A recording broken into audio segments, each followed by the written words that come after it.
મહત્વના સમાચાર કોંગ્રેસ અને આપ વિસાવદરની ચૂંટણી માટે ગઠબંધન નહીં કરે અત્યારે જ સમાચાર સામે આવી રહ્યા છે ત્યારે કોંગ્રેસની પોલિટિકલ અફેર્સ કમિટીમાં આ મહત્વનો નિર્ણય લેવામાં આવ્યો છે।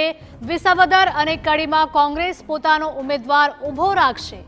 2 બેઠકોની પેટા ચૂંટણી પહેલા આ મહત્વનો નિર્ણય લેવામાં આવ્યો છે। વિસાવદરમાં આપે જાહેર કર્યા છે ગોપાલ ઇટાલિયાને ઉમેદવાર।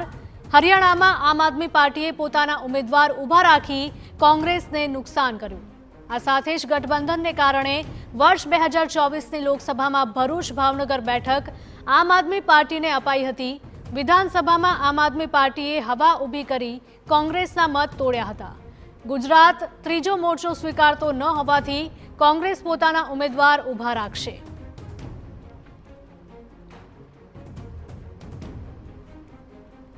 તો કોંગ્રેસ અને આમ આદમી પાર્ટી વિસાવદરની ચૂંટણી માટે ગઠબંધન નહીં કરે તેવા સમાચાર સામે આવી રહ્યા છે। કોંગ્રેસની પોલિટિકલ અફેર્સ કમિટીમાં આ મહત્વનો નિર્ણય લેવાયો છે। વિસાવદર અને કડીમાં કોંગ્રેસ પોતાનો ઉમેદવાર ઊભો રાખશે। 2 બેઠકોની પેટા ચૂંટણી પહેલા લેવાયો છે આ મહત્વનો નિર્ણય। વિસાવદરમાં આમ આદમી પાર્ટીએ જાહેર કર્યા છે ગોપાલ ઇટાલિયાને ઉમેદવાર। હરિયાણામાં આમ આદમી પાર્ટીએ પોતાના ઉમેદવાર ઊભા રાખી કોંગ્રેસને નુકસાન કરાવ્યું। ગઠબંધનને કારણે 2024ની લોકસભામાં ભરૂચ ભાવનગર બેઠક આમ આદમી પાર્ટીને અપાઈ હતી। વિધાનસભામાં આમ આદમી પાર્ટીએ હવા ઊભી કરી કોંગ્રેસના મત તોડ્યા હતા।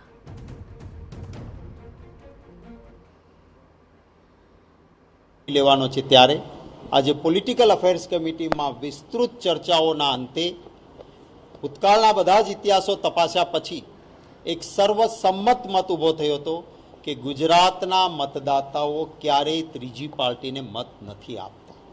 અહીંયા ભૂતકાળમાં લેફ્ટ દ્વારા કોશિશ થઈ, અહીંયા ભૂતકાળમાં સમાજવાદી પાર્ટી દ્વારા કોશિશ થઈ, જેમની પોતાની સરકાર હતી શંકરસિંહજી વાઘેલાની, એમણે પોતે પ્રયત્ન કર્યો પોતાની સરકાર હોવા છતાં માત્ર 4 182માંથી ચૂંટાયા હતા।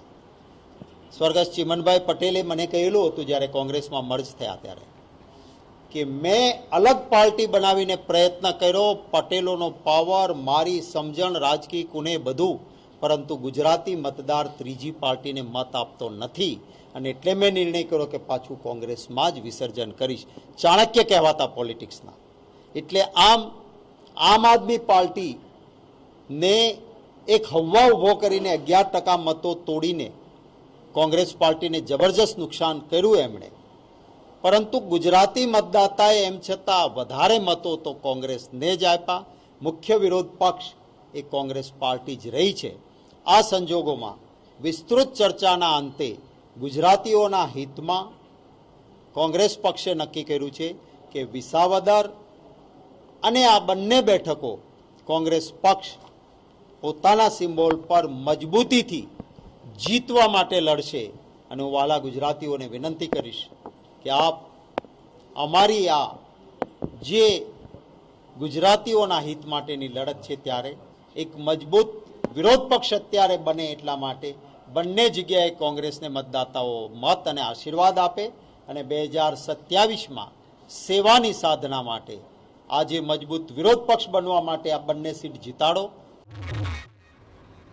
તો કોંગ્રેસ અને આમ આદમી પાર્ટી વિસાવદરની ચૂંટણી માટે ગઠબંધન નહીં કરે, કોંગ્રેસની પોલિટિકલ અફેર્સ કમિટીમાં આ મહત્વનો નિર્ણય લેવામાં આવ્યો। અમારા સંવાદદાતા નરેન્દ્ર લાઈવ જોડાઈ ગયા છે વધુ અપડેટ સાથે। નરેન્દ્ર, જણાવશો કે જે પ્રકારની કહી શકાય કે આગાહી માનવામાં આવી રહી હતી, કોંગ્રેસ અને આમ આદમી પાર્ટી છે તે વિસાવદરની ચૂંટણી માટે ગઠબંધન કરશે તેવું માનવામાં આવી રહ્યું હતું, પરંતુ હવે એવા સમાચાર સામે આવ્યા છે કે વિસાવદરની ચૂંટણી માટે કોંગ્રેસ અને આપ ગઠબંધન નહીં કરે। શું વધારે અપડેટ?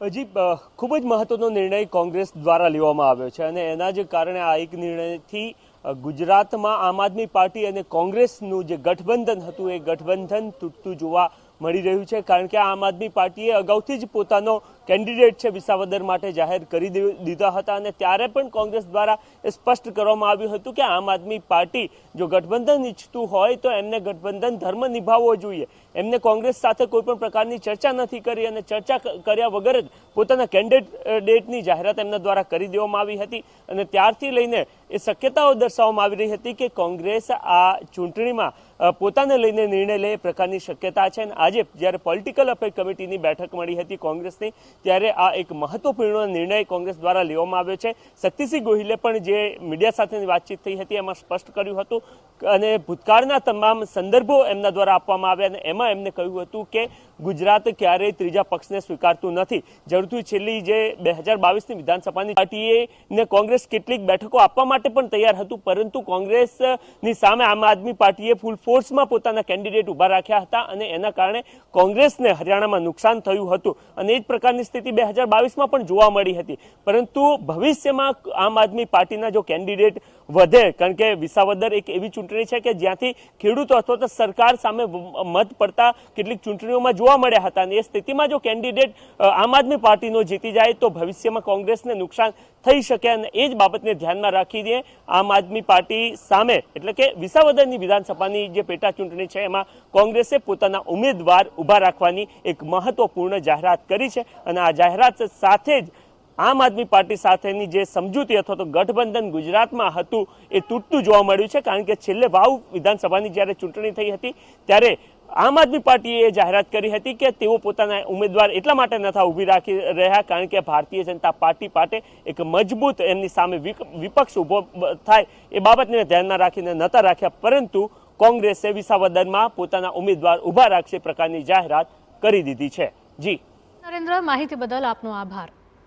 તો આમ આદમી પાર્ટીના પ્રભારીએ શું કહ્યું હતું, આવો સાંભળીએ. विसावदर के किसानों के स्वाभिमान के लिए, सम्मान के लिए आम आदमी पार्टी पूरी ताकत से चुनाव लड़ेगी. जहां तक कांग्रेस की बात है, कांग्रेस जब लोकसभा चुनाव के बाद गुजरात में उपचुनाव हुआ था, आम आदमी पार्टी ने गुजरात के अंदर उनको समर्थन किया था. हमें इस बात की उम्मीद है कि भाजपा की जो किसान विरोधी जो नीतियां हैं, किसानों को अपमानित करने की जो सोच है, उसको हराने के लिए कांग्रेस विसावदर में हमारा सहयोग करेगी. તો કોંગ્રેસ અને આમ આદમી પાર્ટી વિસાવદરની ચૂંટણી માટે ગઠબંધન નહીં કરે. કોંગ્રેસની પોલિટિકલ અફેર્સ કમિટીમાં આ મહત્વનો નિર્ણય કરવામાં આવ્યો છે. વિસાવદર અને કડીમાં કોંગ્રેસ પોતાનો ઉમેદવાર ઊભો રાખશે. 2 બેઠકોની પેટા ચૂંટણી પહેલા આ મહત્વનો નિર્ણય કરવામાં આવ્યો છે. તો વિસાવદરમાં આમ આદમી પાર્ટીએ જાહેર કર્યા છે ગોપાલ ઇટાલિયાને ઉમેદવાર. હરિયાણામાં આમ આદમી પાર્ટીએ પોતાના ઉમેદવાર ઊભા રાખી કોંગ્રેસને કર્યું નુકસાન. ગઠબંધનને કારણે વર્ષ 2024ની લોકસભામાં ભરૂચ ભાવનગર બેઠક આમ આદમી પાર્ટીને અપાઈ હતી. વિધાનસભામાં આમ આદમી પાર્ટીએ હવા ઊભી કરી કોંગ્રેસના મત તોડ્યા હતા. ગુજરાત ત્રીજો મોરચો સ્વીકારતો ન હોવાથી કોંગ્રેસ પોતાના ઉમેદવાર ઊભા રાખશે.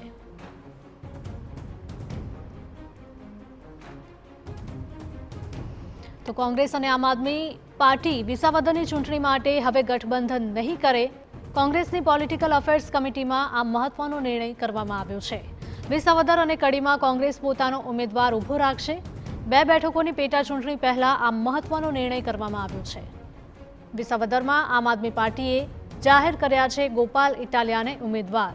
તો હરિયાણામાં આમ આદમી પાર્ટીએ પોતાના ઉમેદવાર ઊભા રાખીને કોંગ્રેસને નુકસાન કરાવ્યું. ગઠબંધનને કારણે વર્ષ 2024ની લોકસભામાં ભરૂચ ભાવનગર બેઠક આમ આદમી પાર્ટીને અપાઈ હતી. વિધાનસભામાં આમ આદમી પાર્ટીએ હવા ઊભી કરીને કોંગ્રેસના મત તોડ્યા હતા. ત્યારે ગુજરાત ત્રીજો મોરચો સ્વીકારતો ન હોવાથી કોંગ્રેસ પોતાના ઉમેદવાર જ ઊભા રાખશે.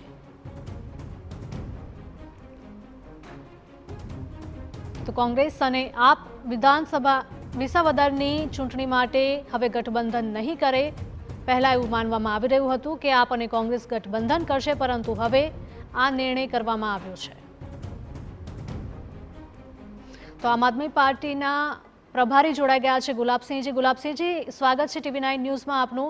જે પ્રકારનો નિર્ણય કરવામાં આવ્યો છે કે કોંગ્રેસ અને આમ આદમી વિસાવદરની જે ચૂંટણી છે તેના માટે ગઠબંધન નહીં કરે, તમે શું માની રહ્યા છો? देखिए, कांग्रेस ने क्या बयान दिया अभी मेरे इसमें संदर्भ में नहीं है, ना मुझे नॉलेज है। और क्योंकि मैं कल ही दिल्ली आया हूँ, तो इस विषय में हमारी तरफ से ऐसी कोई प्रतिक्रिया दी नहीं गई है। और अभी चुनाव की घोषणा होने दीजिए, अभी काफी वक्त, अभी कुछ भी कहना बहुत जल्दबाजी होगी। पहले ऐसा बताया जा रहा था कि ये जो गुजरात की बैठक है, विसावदर की जो चुनाव आ रही है, तो उसमें आम आदमी और कांग्रेस दोनों मिलकर गठबंधन करेंगे, पर ये अब नहीं होने जा रहा है। तो आप क्या मान रहे हैं इसके बारे में? देखिए, अगर इस तरह का कोई बयान उनकी तरफ से दिया गया तो निश्चित तौर पर सभी पार्टियों को चुनाव लड़ने का अपने राइट्स हैं, और हम भी चुनाव लड़ेंगे। अगर कांग्रेस का मन है तो वो चुनाव लड़ेंगे, तो निश्चित तौर पर सब अपनी अपनी लड़ाई लड़ेंगे।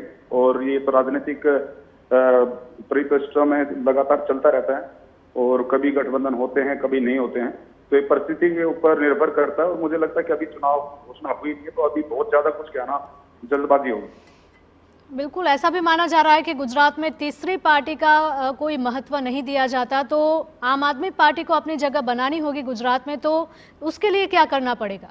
निश्चित तौर पर ये भ्रम जो लोगों में था, गुजरात के लोगों में एक बात थी, ये मिथ्या थी, फैलाई गई थी कि तीसरी पार्टी यहाँ पर कामयाब नहीं हो सकती। लेकिन पिछले विधानसभा चुनाव में करीबन 14% वोट लेकर आम आदमी पार्टी ने दिखाया, 5 विधायक हमारे आए और करीबन 39 सीटों पर हम सेकंड नंबर पे रहे। तो 41 लाख वोट तो पहले ही चुनाव में उठाना, तो ये जो भ्रम है, ये भ्रम की स्थिति बिल्कुल क्लियर हो चुकी है। और आने वाले विधानसभा चुनाव के अंदर देखेंगे आप कि आम आदमी पार्टी एक मजबूत पार्टी बनकर गुजरात के अंदर उभरेगी। जी बिल्कुल। और विसावदर की जो बात की जाए तो आम आदमी पार्टी ने गोपाल इटालिया को उम्मीदवार के तौर पे उनका नाम जाहिर किया गया है, तो क्या लग रहा है उनकी जीत होगी या नहीं? हाँ, निश्चित तौर पर गोपाल इटालिया एक बहुत प्रमुख फेस है और यूथ आइकॉन है। और मुझे लगता है कि विसावदर विधानसभा का ये चुनाव हम बड़े मार्जिन से जीतने जा रहे हैं, बिकॉज ऑफ क्योंकि पिछले 25 साल से भारतीय जनता पार्टी सीट जीत नहीं पाई है। तो आम आदमी पार्टी के सभी कार्यकर्ता दिन रात वहां पर काम पे लग गए और गोपाल इटालिया पिछले 1 महीने से वहां पे मैदान में है। ऐसा भी माना जा रहा है कि हरियाणा में आम आदमी पार्टी ने अपने जो उम्मीदवार खड़े किए थे उसकी वजह से कांग्रेस को नुकसान हुआ है, क्या ये सच है? नहीं, ऐसा नहीं है। और मुझे लगता है कि ये सीट एक तरफा हम जीतने जा रहे हैं, क्योंकि हमारे कार्यकर्ता बहुत रणनीति के साथ आगे बढ़ रहे हैं। एक एक बूथ के ऊपर कार्यकर्ताओं की टीम बनाई जा चुकी है और लगातार गोपाल इटालिया और वहाँ की लोकल जो टीम है वो दिन रात मेहनत कर रहे हैं। और लोगों का, जो मैं खुद भी गया था, आपने देखा होगा विसावदर में हमारा कार्यकर्ता सम्मेलन था, तो लोगों में अजीब सा जोश था गोपाल इटालिया को लेकर। जी बिल्कुल, आप हमारे साथ गुलाब सिंह जी जुड़े, उसके लिए आपका धन्यवाद। તો કોંગ્રેસ અને આમ આદમી પાર્ટી વિસાવદરની ચૂંટણી માટે ગઠબંધન નહીં કરે અને કોંગ્રેસની પોલિટિકલ અફેર્સ કમિટીમાં આ મહત્વનો નિર્ણય કરવામાં આવ્યો છે। ભાજપના પ્રવક્તા યજ્ઞેશભાઈ દવે પણ આપણી સાથે જોડાઈ ગયા છે। યજ્ઞેશભાઈ, TV9માં આપનું સ્વાગત છે। કોંગ્રેસ અને આમ આદમી પાર્ટી વિસાવદરની ચૂંટણી માટે ગઠબંધન નહીં કરે તેવું હવે સામે આવી રહ્યું છે, શું લાગે છે આપને? ગઠબંધન કરે કે ન કરે એનાથી ભારતીય જનતા પાર્ટીને કે ગુજરાતની જનતાને કોઈ મોટો ફરક પડતો નથી। એટલા માટે ફરક નથી પડતો કે તમે જુઓ તો 2022ની જયારે ચૂંટણી હતી ને ત્યારે લોકોએ ગઠબંધન નહોતું કરેલું, તો ભારતીય જનતા પાર્ટીની છતાં 156 સીટો આવી હતી અને 2024ની લોકસભાની ચૂંટણીમાં ગઠબંધન કર્યું, છતાં આજે 26માંથી 25 સીટો ભારતીય જનતા પાર્ટી જીતી। 7 सीटों कदाच लोकसभाની આપણે વિધાનસભા પ્રમાણે વાત કરીએ તો પણ સમજો કે 175 સીટો પર ભારતીય જનતા પાર્ટીના ઉમેદવારોને લીડ મળી, એટલે એક રેક અથવા તો જુદું પડે, મુખ્ય એમના જ મતતા ભાગ પડે છે। એવું નથી કે ભારતીય જનતા પાર્ટીના મતદારો ક્યાંય જતા હોય। ભારતીય જનતા પાર્ટીના મતદારો એ આદરણીય નરેન્દ્રભાઈના નેતૃત્વમાં જે પ્રમાણે રાષ્ટ્રનો વિકાસ જોઈ રહ્યા છે, દેશનો વિકાસ, ગુજરાતનો વિકાસ 30 વર્ષથી થયો અને દેશનો વિકાસ છેલ્લા 11 વર્ષથી થઈ રહ્યો છે, એ જોઈ રહ્યા છે। એના આધારે જોવા જઈએ તો ભારતીય જનતા પાર્ટીના આ બે એક ભેગા થાય કે છૂટા થાય ફરક નહીં, પણ કહેવાનો મતલબ એ છે સ્ટોરી કે જ્યારે પીસીજી અત્યારે જાહેર કરે છે અને આમ આદમી પાર્ટીમાં ગોપાલ ઇટાલિયા જાતે જાહેર કરી નાખે છે કે ઉમેદવાર।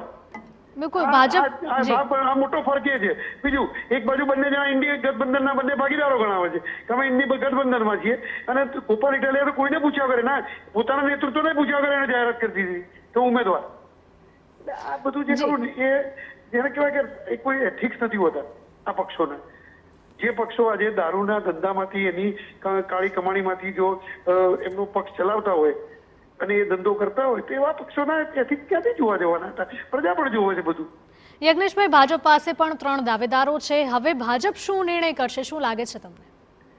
ભારતીય જનતા પાર્ટીની એક પ્રણાલી રહી છે કે ભારતીય જનતા પાર્ટીમાં સ્થાનિક સેન્સ લેવામાં આવે છે, ત્યારબાદ એનું મોવડી મંડળ એનો નિર્ણય લેતું હોય છે, અને જે ભારતીય જનતા પાર્ટીની પાર્લામેન્ટરી કમિટી જે નિર્ણય લેશે એ ઉમેદવારને ભારતીય જનતા પાર્ટીના બધા જ કાર્યકરોને જીતાડવા માટે પ્રયત્ન કરશે અને જનતા એને સ્વીકારશે એવો અમને પૂરેપૂરો શ્રદ્ધા છે. જી બિલકુલ યજ્ઞેશભાઈ, આપ અમારી સાથે જોડાયા, વાતચીત કરી તે બદલ આપનો આભાર.